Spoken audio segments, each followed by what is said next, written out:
અને અહીંયા મનની વાત છે. મન પણ દર્પણ છે. નિજ મન મુકુર સુધારી. મન દર્પણ. અને મન અહીંથી જ લીધું હશે, કબૂલ કરે તો થાય, લીધું તો.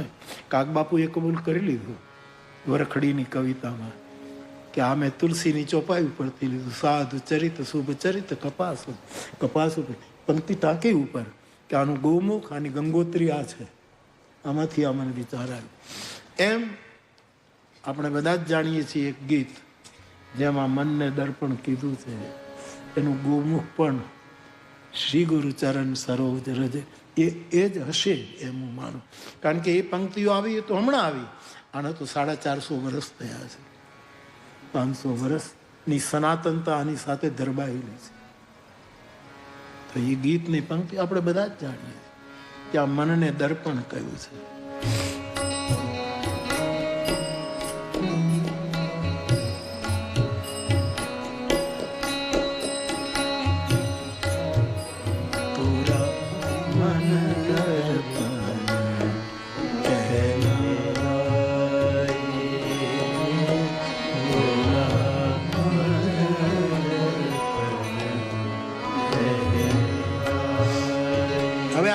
ફિલ્મની પંક્તિ રામાયણમાં લખી નથી, પણ ગાવી જ પડે.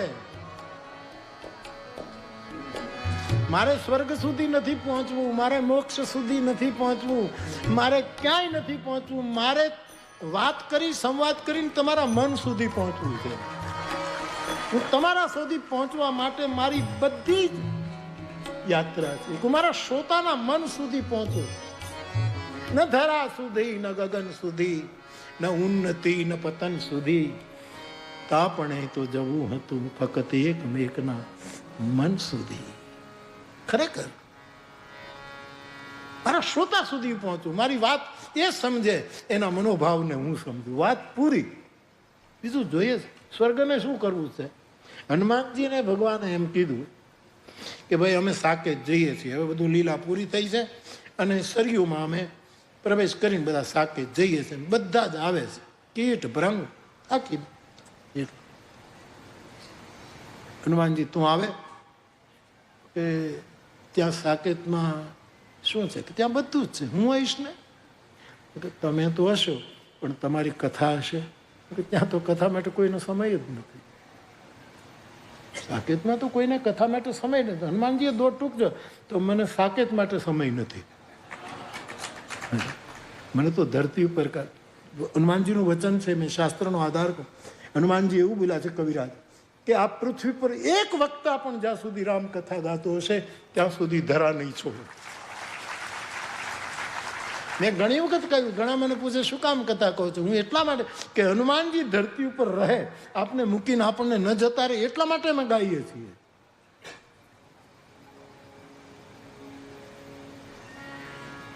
આપણે તો મારા શ્રોતા સુધી પહોંચવાનું છે. કોણ સ્વર્ગની ચિંતા કરે. શંકરાચાર્ય ભગવાને ના પાડી દીધી, ન મોક્ષસ્યાકાંક્ષા ન ચ વિભવાંછા પિચનમે. અમારા ભરત કહે ગતિને ચાહું નિર્વાણ, મારે નિર્વાણ પદ જોતું નથી. ભગવાન પાસે જેને ભાઈ મોક્ષ જોતો, કંટાળી ગયા હોય જરૂર મોક્ષ માંગે. જેને આ દુનિયા ફાવી ગઈ હોય એને મરવાના મોક્ષના વિચાર નહીં કરે. આવો બીજો ગ્રહ દુનિયામાં છે કે નહીં આપણને ખબર નથી. ભવિષ્ય ગોતે તો સ્વાગત. નક્કી કેવું. અને એમાં કચ્છ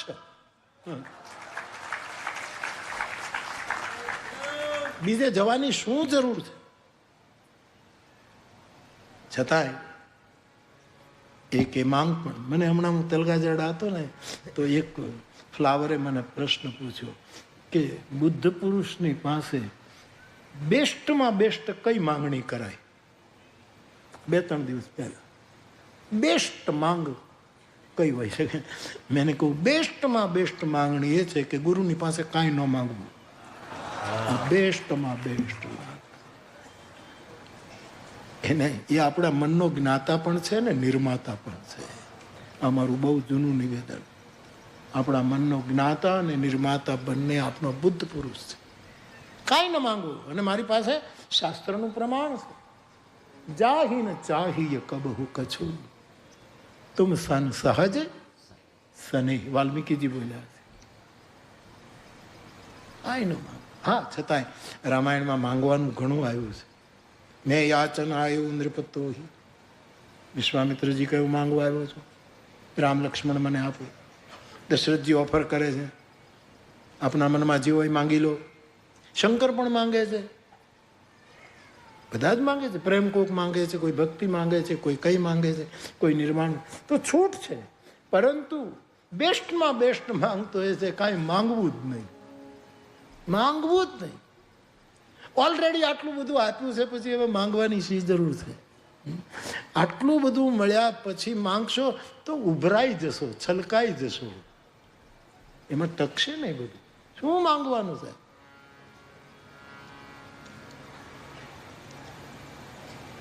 મેં એવું કહ્યું, કાંઈ માંગવું જ નહીં.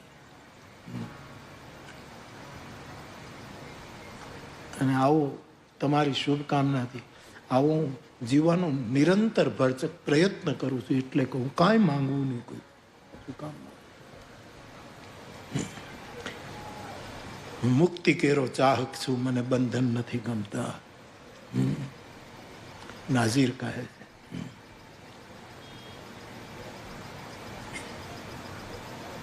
શું કહે છે? ધરતી પર ગગન દે છે, સ્વમાની છું કદી વિણ આવકારે ત્યાં નહીં આવું.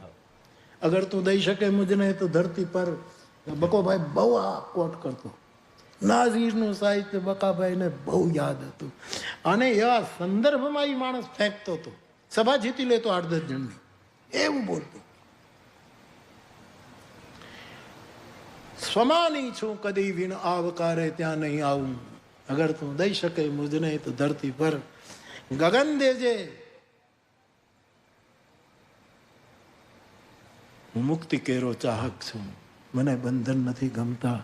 કમળ બીડાય તે પહેલા ભમરને ઉડિયન દેજે. ખુશી દેજે જમાનાને, મને હરદમ રુદન દેજે. અવરને આપજે ગુલશન, મને વેરાન વન દેજે. નાઝીર. માંગવું જ નહીં, છતાંય માંગવાની છૂટ છે. એનું આપણે જીવ છીએ એ છૂટ છે. પરંતુ બેસ્ટ માંગવાની વાત આવી એટલે મેં કહ્યું કે કાંઈ માંગવું નહીં. મારી તો એક જ આ વાત કે હું તમારા સુધી પહોંચું, તમારા મન સુધી પહોંચું. આટલી શ્રદ્ધાથી, શાંતિથી તમે મને મારો અનુભવ છે કે 40 વિદ્યાર્થીને હું પ્રાઇમરી સ્કૂલના ક્લાસમાં શાંત નહોતો રાખી શકતો.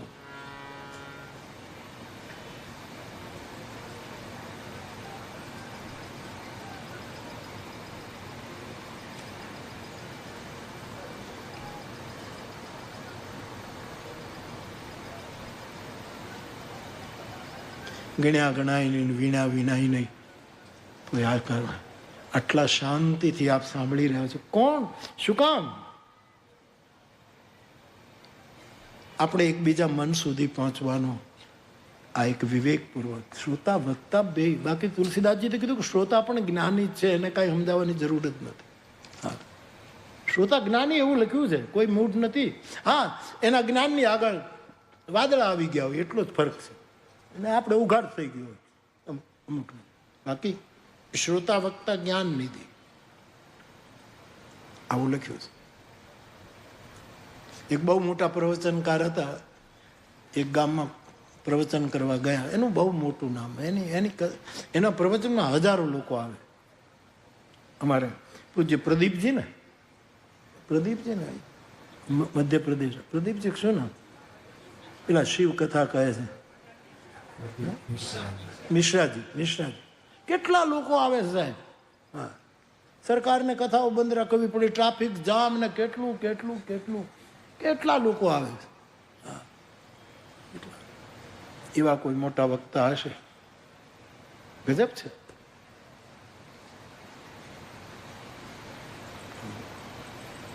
આવ્યા, ગામના લોકો આવ્યા.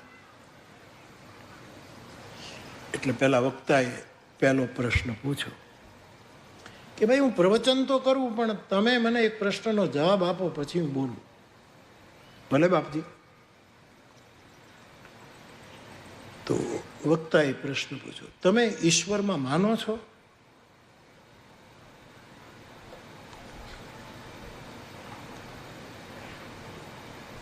એટલે બધાએ કીધું હા, કારણ કે ના પાડે તો એમ કે તો પછી મારું પ્રવચન શું કામ રાખ્યું. બધાએ કીધું હા. હું તમને અહીંથી પૂછું કે તમે રામાયણમાં માનો છો તો તમે હાથ પાડો, નહીં તો હું એમ કહું તો પછી આવ્યા શું કામ, દાડમના ખેતરમાં જાઓ. બધા એક અવાજ કીધું હા, ઈશ્વર માટે તો જાણીએ છીએ, ઈશ્વરે બધું બનાવ્યું છે, કરતા ભરતા ધરતા એ બધું એ જ છે, અમે જાણીએ છીએ. બીજી મિનિટે વક્તા ઉભો થઈ ગયો. બધા કે પણ બાપજી કે તમે જાણો જ છો પછી મારે બોલવાની જરૂર શું છે, કારણ વગર તમારો સમય બગાડવો અને મારે બોલવું પડે, તમે જાણો. એટલે કે પણ આ તો આવું જુદું નીકળ્યું સાહેબ. બાપજી બાપજી માફ કરજો બાપજી, કાલે પાછું પ્રવચન રાખો, અમે અજ્ઞાની, અમારા જવાબમાં કાંઈ ઠેકાણા. મહાત્માને એમ તો બીજે દિવસે ગામ લોકોએ નક્કી કર્યું, આખા ગામે ના જ પાડવી કે અમે ભગવાન વિશે કાંઈ જાણતા જ નથી. ત્યારે તો બોલશે. એને કીધું બોલો ભાઈ, ઈશ્વર વિશે જાણો છો? આખું ગામ નક્કી કરીને આવેલું. બધા કહ્યું નહીં, જાણતા જ નથી. તો કે તમે જેને માનતા જ નથી એના વિશે બોલવાનો શું અર્થ છે? મારો સમય બગડે, તમારો. બધાએ કીધું બાપજી ત્રીજી વાર આવો. પછી ગામ નક્કી કર્યું કે આપણે અડધા અડધા ભાગમાં વહેંચાઈ જઈએ. મહાત્માએ કહ્યું તમે ઈશ્વરમાં માનો છો? અડધાએ બોલ્યું હા. અડધાએ કહ્યું નહીં, માનતા નથી. એટલે મહાત્માએ કહ્યું જે નથી માનતા, જે જાણે છે, જે નથી જાણતા એને જણાવી દો. મોરારી બાપુને બોલાવવાની શું જરૂર છે? શ્રોતા વક્તા જ્ઞાન નિધિ કથા રામ કે ગુઢ. તલગાજરડી વ્યાસપીઠનો એક જ આશય છે, સંવાદ તમારા સુધી પહોંચે અને નિર્ણય તમે તમારી રીતે કરો કે અમારે કેમ જીવવું, કઈ રીતે જીવવું, એમાં તમારી સ્વતંત્રતા છે. ખાલી મેસેજ, કેવલ એક સંવાદ આપના સુધી પહોંચે તો આપણું હૃદય પણ એક અરીસો છે. એક તો માનસ દર્પણ છે, એક હૃદય. દિલ કે આઈને મેં તસવીરે, અને વધારે પડતું મનને દર્પણ કહ્યું છે. એટલા માટે હું આ પંક્તિ ગાતો હતો, કારણ કે પંક્તિ આના સંદર્ભમાં છે એટલે. અને મને બધા સંદર્ભો સ્વીકાર્ય છે. પછી ફિલ્મમાં હોય તો મને કોઈ મારા માટે અસ્પૃશ્ય નથી. ઘણાને નથી ગમતું, એ મને ખબર છે. એને નથી ગમતું કે જે રાગમાં ગાઈ નથી શકતા. રાગના જે વિરાગી છે. કારણ કે અહીંયા અમે રામાયણની કથા કરીએ તો આ રામાયણમાં લખ્યું છે અમારે ગાવું જ પડે, લગભગ ગાવું જ પડે. કોઈ પણ સુરભ ધોવા દ્યો ને રઘુરાય, વાલા મને શક પડ્યો મનમાં. હવે અત્યારે જો આ કેવટનો પ્રસંગ આખો લઈએ અને આ ન ગાઈને તો લોકો એમ કહે કે મોરારી બાપુએ પગ મને ધોવા દ્યો એ રામાયણમાંથી ઉડાડી મૂક્યું. એટલું બધું રામાયણની સાથે આપણા કવિઓની વાણી સુસંગત થઈ ગઈ છે કે તમારે લેવું જ પડે.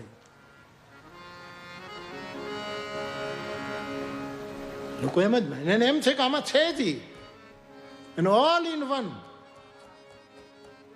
બધું આમાં છે. નાના પુરાણ નિગમાગમ સંમતમ યત રામાયણે નિગદિતમ ક્વચિદન્યતોપી, બધું જ છે. એટલે મારે આ લીટી ગાવી પડશે. પૂરા મન દર્પણ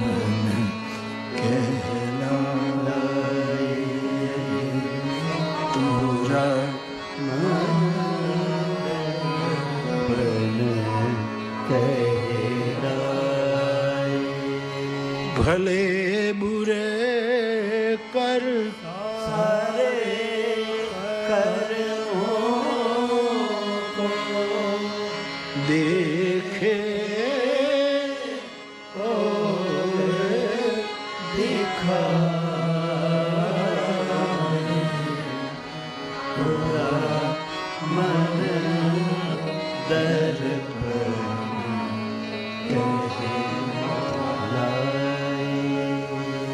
ગોમુખ તો રામાયણમાં છે. પછી કવિને જ્યાંથી આ પંક્તિ આવી હોય આપણે એનું સ્વાગત કરીએ.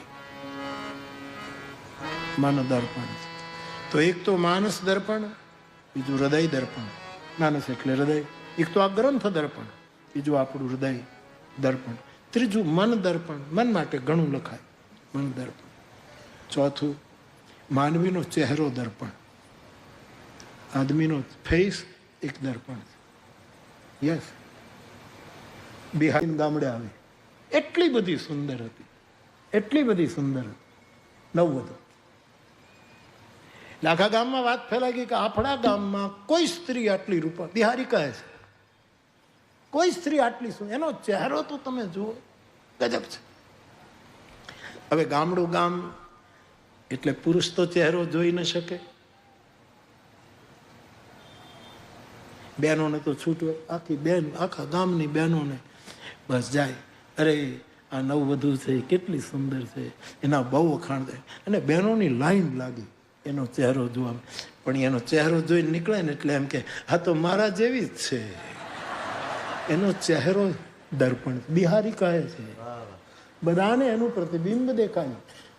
બીજી જાય અરે અરે બેન આ તો મારા, તું ખોટી છો, મારા જેવી જ નાકે નેણે બધું મારા જ. ઘણાના ચહેરા દર્પણ હોય સાહેબ. બુદ્ધ પુરુષનો ચહેરો એવું દર્પણ હોય છે કે મને તમને આપણી જાત દેખાવા માંડે સાહેબ. આપણે એનાથી છુપાવી ન શકીએ. આપણે કળાઈ જઈએ, આપણે દેખાઈ જઈએ, આપણે ઓળખાઈ જઈએ. તો ચહેરો પણ દર્પણ. ભારતીય શ્રૃંગાર રસમાં બિહારી લાવ્યા છે, ચહેરો દર્પણ છે. તો આ ગ્રંથ દર્પણ, હૃદય દર્પણ 2, ત્રીજું મન દર્પણ, ચોથો ચહેરો દર્પણ, પાંચમું આંખ દર્પણ છે. આંખ દર્પણ છે માણસને. વસુંધરાના વાલા દવલા, ઝવેરચંદ મેઘાણીનું નાની નાની નવલ વાંચો તમે, છેલ્લામાં છેલ્લા માણસની વાતો લખી છે મેઘાણી બાપાએ. એ સમાજનો બિલકુલ નગણ્ય વર્ગ છે. એમાં એક તેજુ નામની છૂંદનારી એક તેજુડી છે, જે છૂંદણા હાથે પગે નહીએ છૂંદણા ત્રાજવા ત્રુફે. નાનકડો એવો પ્રસંગ.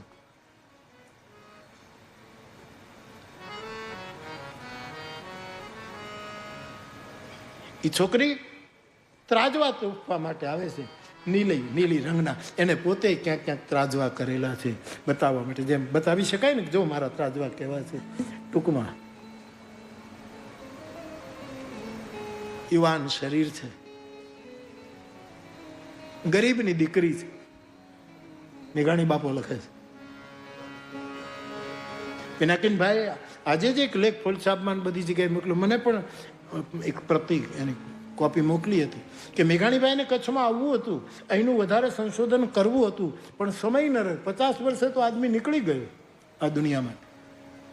નહીંતર અહીંયા કેટલું પડ્યું છે સાહેબ, કેટલું પડ્યું છે સાહેબ અહીંયા.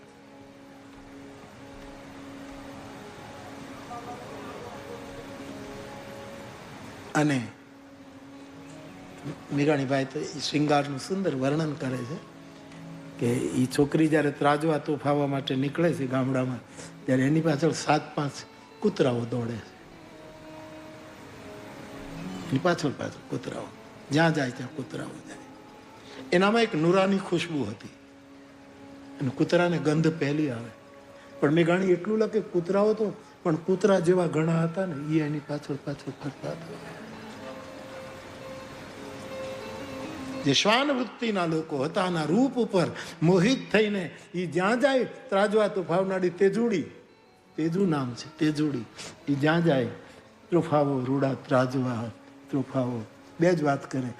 હાથે પગે હાથે ને હૈયે 3 જગ્યાએ હું અમને દોરી દઉં, વેલું દોરી દઉં, મોરલાઓ દોરી દઉં, નાની નાની ટીકડી દોરી દઉં હું તમને.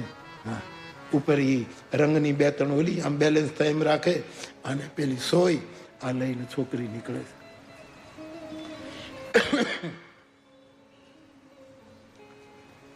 એક સમય એવો આવ્યો કે ગામમાંથી નીકળી, વધારે નથી કહેતો, પણ પછી એક વડની નીચે બેઠી છે. એમાં ઓલા કૂતરાઓ તો દૂર હતા, પણ અમુક શ્વાન વૃત્તિના લોકો જેની દ્રષ્ટિમાં એ એની નજીક ગયા, એની આંખો વિશે પોતાની આંખની મલિનતાથી જોયું, ત્યારે તેજુડીની આંખમાં જગદંબાના દર્શન. આંખ પણ દર્પણ છે. અમારી નાખશે આ દુર્ગા. હા, આને છંછેડવા જેવું નથી. આંખ પણ એક દર્પણ છે. નેત્ર દર્પણ છે.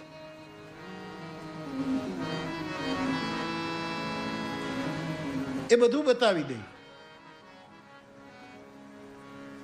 બહુ મોટી પહેચાન છે સાધકની એની આંખ.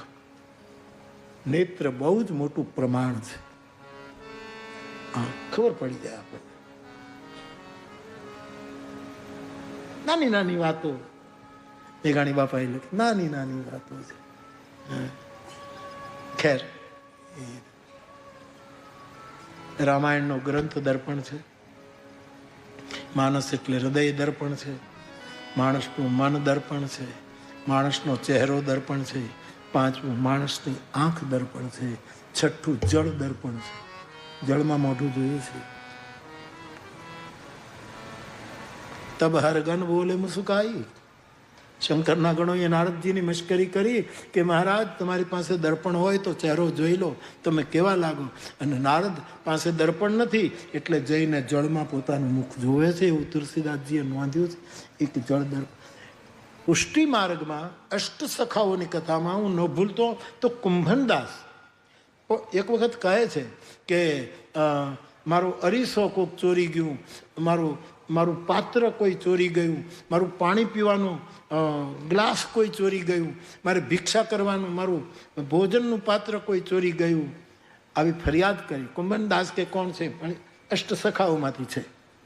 તો કોઈ કહ્યું કે મહારાજ તમારું પાત્ર ને તમારું પાણી પીવાનો વાટકો ને તમારું દર્પણ ને એ બધું ચોરી ગયું એક સાથે બધું. કે ના ના, ચોરાય તો એક જ વસ્તુ ગઈ છે કે પડિયો ખોવાઈ ગયો છે. પડિયો દોનો. તો કાંઈ એમાં જ પાણી લઈને હું પીતો એટલે મારું પાત્ર ચોરાઈ ગયું. એમાં જ જે ભિક્ષા મળે બધી ભેગી કરી અને પછી ખાતો એટલે મારું ભિક્ષા પર. અને એમાં જ પાણી લઈ અને મારે વૈષ્ણવી તિલક કરવું હોય ત્યારે પડિયામાં જળ લઈ અને હું વૈષ્ણવી તિલક કરું. એટલે મારું દર્પણ કોક ચોરી ગયું. જળ દર્પણ છે. એ પણ એક દર્પણ. ફરી એક વખત ગણો. રામાયણ દર્પણ, બીજું મન દર્પણ, ત્રીજું હૃદય દર્પણ, ચોથું ચહેરો દર્પણ, પાંચમું નેત્ર દર્પણ, છઠ્ઠું જળ દર્પણ, સાતમું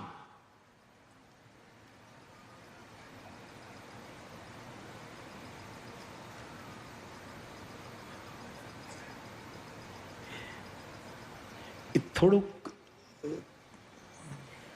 આપણે બધા રાખીએ છીએ ને એટલે કદાચ તમને નહીં ગમે એટલા માટે એ દર્પણ આપણે અત્યારે અહીંયા બાકી રાખીએ. બે દર્પણો બહુ જ મને તમને બહુ અડે છે.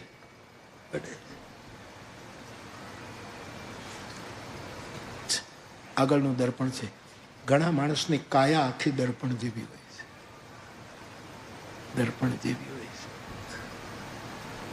અને આઠમું દર્પણ શંકરાચાર્ય દ્રશ્યમાન નગરી કહે છે વેદાંતમાં કે આ જગત આખું દ્રશ્ય છે અને દર્પણ જેવું જેનું મન છે એને જ આ નિહાળી શકે. આવા 8 દર્પણને વેદાંતની પણ મંજૂરી મળી છે. આપણી કાયા દર્પણ છે.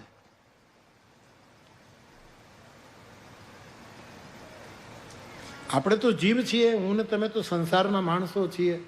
હું અહીં બોલું છું એટલે અહીંયા બેઠો તમે સાંભળો છો એટલે બાકી કોઈ ભેદ નથી. સમાન ભૂમિકા ઉપર આપણે. બાકી બુદ્ધનું આખું શરીર દર્પણ છે.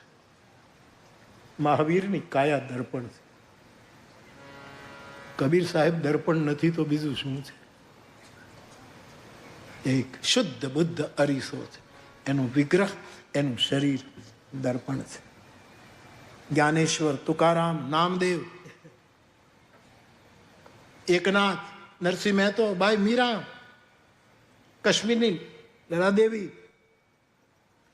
રાબિયા, જેટલા મહાન, જીસસ, સુકરાત, ગુરજીએફ, લાઓ ત્સુ, આ બધા કિંમતી અરીસા છે જગતના. બહુ જ મૂલ્યવાન દર્પણો. જંગમ દર્પણ છે. હાલતા ચાલતા દર્પણો છે કે આપણા પાસે આવી અને આપણને નિમંત્રિત કરે કે તમે જરા જુઓ, તમે જુઓ. અને પછી એ પદ ગાવાનું આપણને કહે છે, મહેલ ભરા હે મન મેં મુખડા ક્યાં દેખો દર્પણ. તો એટલા માટે મેં 8નો અંક આમાં આપની સામે પ્રસ્તુત કર્યો છે. મુકુરાષ્ટક. ક્રમશઃ એક એક અરીસાને આપણે સંવાદના સુરમાં એની વાતો, હજી આપણી પાસે 7 દિન છે, એમાં ક્રમશઃ એનો સંવાદ કરીશું. કથાના ક્રમમાં જાઉં એના પહેલા તમે જે સામગ્રી મોકલી છે,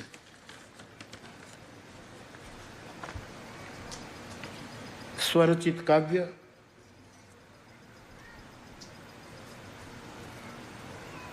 ઉમા શુક્લ ભુજોડીથી ચિત્રકૂટ એવોર્ડ જેને 25માં મળેલ છે, શિક્ષક લાગે, એણે લખ્યું છે, શ્રદ્ધાનો છલકાયો છે પૂર, સાંભળવા અહીં માનસ મુકુર. વ્યાસપીઠે કર્યો શબ્દ મંજૂર, મહેકાવા અહીં માનસ મુકુર. અહમ થઈ જાશે ચકનાચૂર, ચોમેર ફેલાય જ્યાં માનસ મુકુર.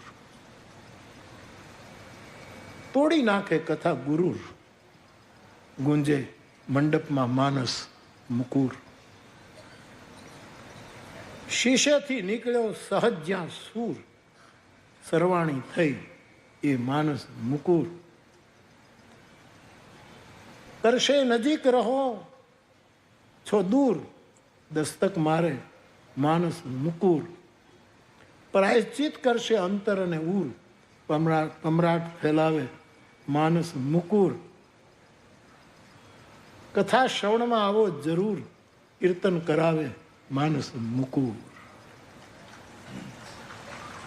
આ મુકુર તો કેટલાયને મહાકવિ બનાવી દેશે સાહેબ, એવું દર્પણ. ધન્યવાદ, બહુ અચ્છા, ખુશ રહો. ગમે તે હો, અરીસામાં ઊભા રહીને વિચારું છું કે આજે કંઈ અહીં દેખાય છે તે હું છું, ધારું છું. મનોજભાઈ, ખબર છે આ કશાનું હોવું પણ કેવળ ભ્રમણા છે, છતાં આ શૂન્યતામાં કોઈ આકારો ઉતારું છું. નથી હું આ કે નથી હું તે, છતાં પણ આ બધું એ હું. ગમે તે રૂપમાં આવું હું તમને ક્યાં નકારું છું. બધા જળબિંદુઓમાં સૂર્યનું પ્રતિબિંબ હોવાનું હું એ શ્રદ્ધાથી આખું આ જગત મારું નિહારું છું. તૂટી જશે અરીસો તોય પણ અસ્તિત્વ તો રહેશે જ. હું મારા હોવાપણાને દેહથી ક્યાં કદી જુદું ધારું છું. મનોજ, જેમાં જેમાં અરીસો આવ્યો એ બધા હવે કવિતાઓ આવશે, મારે તૈયાર રહેવાનું. ઓહો, ચાહો તો મેરી આંખો કો આईना बना लो. કોઈ પાગલ પ્રેમીનો શેર છે. चाहो तो मेरी आंखों को आईना बना लो, देखो तुम्हें ऐसा कोई दर्पण न मिलेगा. लो बस જોજો, તમને આવું કોઈ દર્પણ નહીં મળે.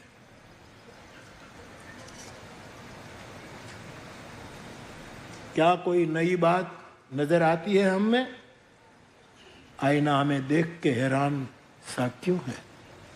મને જોઈને દર્પણ કેમ હેરાન છે. વાહ. अपनी सूरत लगी पराई सी, जब कभी हमने आईना देखा. કેવી મહેનત કરી છે. એને તો કેટલો પરિશ્રમ થયો છે. હું થાકી જાઉં છું તો રચનાકારને કેટલો પરિશ્રમ થયો છે. બહુ પણ સરસ લખ્યું છે. गुजरता है हर शख्स चेहरा छुपाए, कोई राह में आईना रख गया है खुमार बाराबंकी. ભીત ભરાઈ ગઈ છે મારી છાયાઓથી, ભીત આખી ભરાઈ ગઈ છે મારી છાયાઓથી.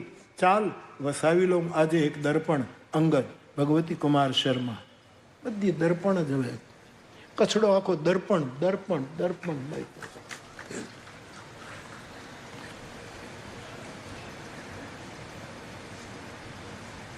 મોહનલાલ, તારી ચિઠ્ઠી છે બાપ. હા, મોહનલાલ ઠક્કર, બીજા કોઈ તો તમારે? અચ્છા અચ્છા અચ્છા. ઓ 1902માં પહેલી વખત માધાપરમાં કથા સાંભળી અને પછી એનામાં જે પરિવર્તન આવે મને એમ કે આ તો મોહનલાલે પણ કેટલા શેરો શાયરી લખે. આજે સાંજે આપણે 5 વાગે મળશું બધા મારા ઉતારે, ત્યારે તમે જોજો એની ઝપટ. મને એમ કે મોહનભાઈ છે, મોહનલાલ ઠક્કર કોઈ છે.